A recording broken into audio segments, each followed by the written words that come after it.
country, when they do that, we got a lot of work to do.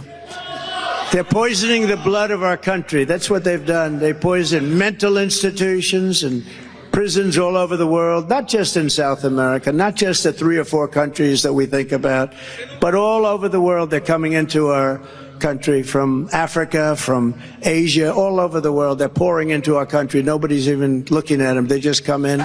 You know, nobody is a Nazi but a Nazi. Nobody is Hitler but Hitler. Nobody is Mussolini but Mussolini, right? There's no point in making, and there's no cause to make any sort of modern analogy. But we are having this weird moment in American news and politics right now where half the country is shouting about how the Republican presidential nominee keeps quoting those dictators, but pointing out that he's saying Hitler-esque and Mussolini-esque things.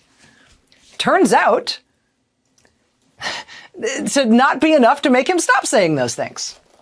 He doesn't mind being compared to those people. It's not enough because those things work for him. Okay, real quick for the both sides of the same crowd. While Democrats are saying, hey, this language, you know, the whole quoting fascists verbatim, maybe we should be condemning it with our full chest. Meanwhile, Republicans, they're saying... He was pretty clear. He was saying that the immigrants who are coming in, he says they're poisoning the blood of the nation. He says never said immigrants they're doing are poisoning, though. He's talking about people coming across the border. I honestly think it was we just played it. Yeah, and he said, he didn't say the words the immigrants. I think he was talking about the democratic policies. He was talking about people, not policies. He was talking about people. Look, I know that some are trying to make it seem like President Trump is anti-immigrant. The reality is he was married to immigrants. He's hired immigrants. I mean, he's not, he was talking about people coming across the border. He was saying they're coming over the border. He was saying that they were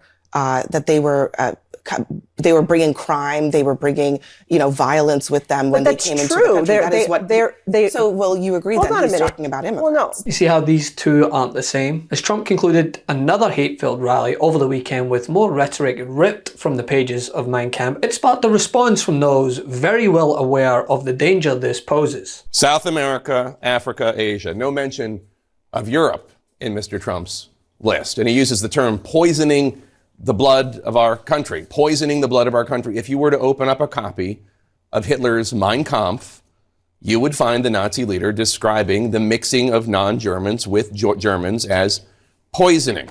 The Jew, Hitler wrote, quote, poisons the blood of others. This, according to Hitler, posed an existential threat to Germany because, quote, all great cultures of the past perished only because the originally creative race died out from blood poisoning, unquote. There's really no other way to say it. Donald Trump's language mirrors this directly. And this wasn't a one-off. Trump then went to Nevada on Sunday and used the same scare tactic with zero evidence that migrants are largely coming to the United States from prisons and from mental institutions. He made the campaign promise to begin the largest deportation of undocumented immigrants in American history. MSNBC's Rachel Maddow designated an entire segment to not only shining an unwavering light on his rhetoric, but on America itself, and how the reason he continues to use this inflammatory, outright bigoted language is because it works. Why is he willing to keep saying those things? Despite everybody pointing out, hey, that's what Hitler said, hey, that's what Mussolini said, you don't want to be a Hitler or a Mussolini, do you? Why is it not enough to stop him from using those tactics, from saying those things, from trying to make people think about the world that way? It's not enough because those things work for him. There is a reason that it is, it's dictators and authoritarians who talk about their internal enemies being vermin who have to be rooted out or exterminated. There's a reason that it's dictators and authoritarians who talk about immigrants poisoning the blood of the country. There's a reason they do it, which is that it works on people. It makes people want to put a strong man in charge, to break all the rules and destroy those very scary enemies, right? Iron fist. There's been all this discussion, I know, in the past few days about the former president, the Republican presidential frontrunner, playing this fascist dictator greatest hits mixtape, right? I do want to be a dictator. I will root out the vermin amongst us, the Marxist communist vermin. Immigrants are poisoning the blood of our country. There's been a lot of discussion about that in recent days, and there should be. But pointing at it and saying, that sounds really dictatory, isn't enough. Not only does it work in riling up his base, but as we know all too well via 2016, it worked then too. He was successful then in alluding to fascist rhetoric, and now he's just quoting it verbatim. So what does that say about the land of the free? Things that Trump is saying right now, they sound familiar, not just because he's going for shock value, not just because he's going for the transgressive thrill of saying things that famous dictators and genocidal maniacs have said in the past. The reason these things sound familiar and he started to repeat them and started to make them part of his regular repertoire is because this stuff works. There's a reason Hitler and Mussolini said this stuff too. It worked then. It works now. It has worked abroad all over the world. And yes, it has worked here too. More than we like to remember. Just a bad and dangerous thing he's doing that you can stop him from doing by pointing out that it's bad and dangerous. This kind of rhetoric, trying to turn Americans not just against each other, but to the idea that some people among us are so dangerous that they must be exterminated, that some threats to us justify terminating the Constitution, that justify being a dictator, if only for a day. This is the sort of thing that has a political point.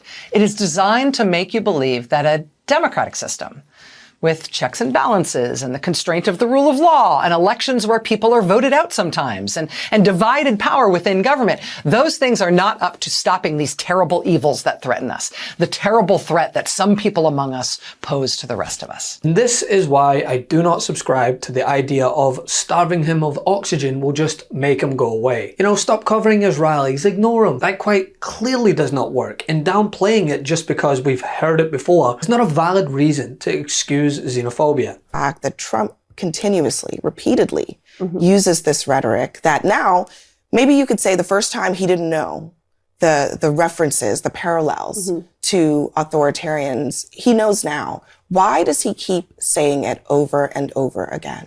Well, look, I just think he's trying to bring attention to the issue. He's using the rhetoric of authoritarians to bring attention to this issue? I think what the important thing is we need to pay attention to this issue. I mean, look. If anything, he's ramping it up this time because he feels emboldened to do so. And why wouldn't he? He is still the Republican frontrunner despite countless indictments, being found liable of sexual assault, scandals upon scandals of mishandling classified documents, coddling of dictators. At this point, he very well could put into action what he said he could do back in 2016, and I just wouldn't be surprised if his followers made collector's cards with fragments of the bullets he used. They say about my people, the polls.